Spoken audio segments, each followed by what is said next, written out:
You judge for yourself. For the first time, if you are considering these two brands, which one will you consider? Which one will you go for? Look and make a very classic brand nonsense and a very nonsense brand premium. So it's very powerful.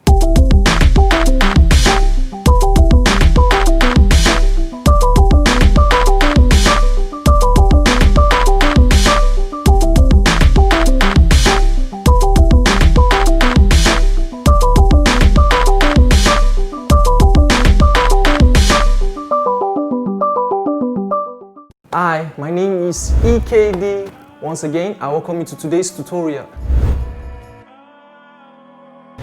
The distinctiveness test. This has to do with how different your logo is from others.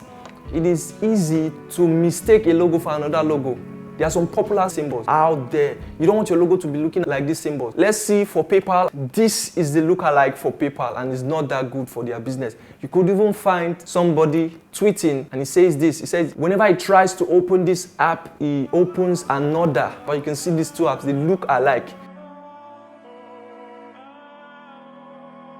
The NASA logo, I think, is a bit distinctive from others. I think kudos on that.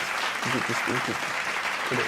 So when you are creating a logo, think of its distinctiveness from others. Ensure that so that you don't get to make your clients lose their customers just for nothing. You understand? It's a very serious one there.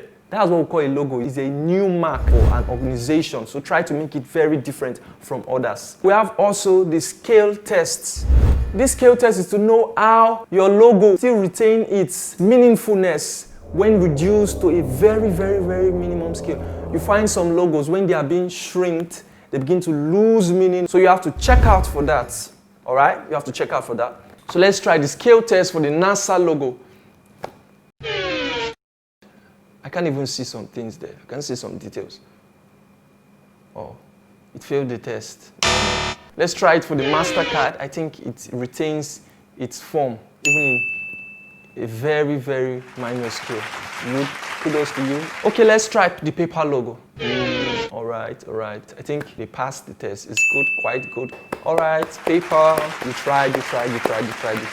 Kudos to you. The next one is the aesthetic test, the test of beauty.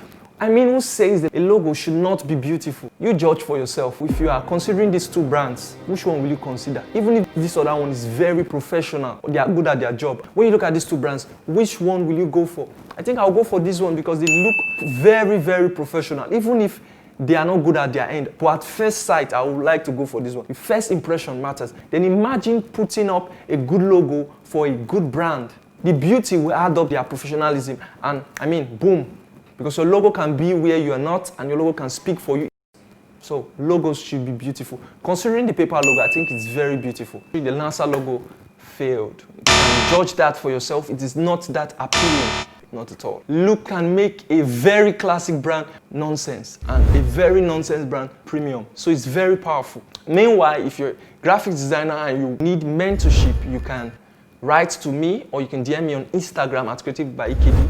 I have a free mentorship platform for graphics designers. DM me or write to me. I'll add you to this platform. It's an amazing platform, trust me.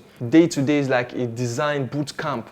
And I plan to make it even bigger and better. So thank you very much. I know you've learned a lot from this tutorial. You can check all your logos you have been doing since. Just try to check them. Check them. These are not the only criteria to measure up logos. I know there are some different kinds of logos. Some logos in forms of badge. I think you cannot measure those logos with this. So I know you've learned a lot today and I want to bid you to subscribe. Share this video, give me a thumbs up. You can comment whatsoever you think about this tutorial. Bye for now.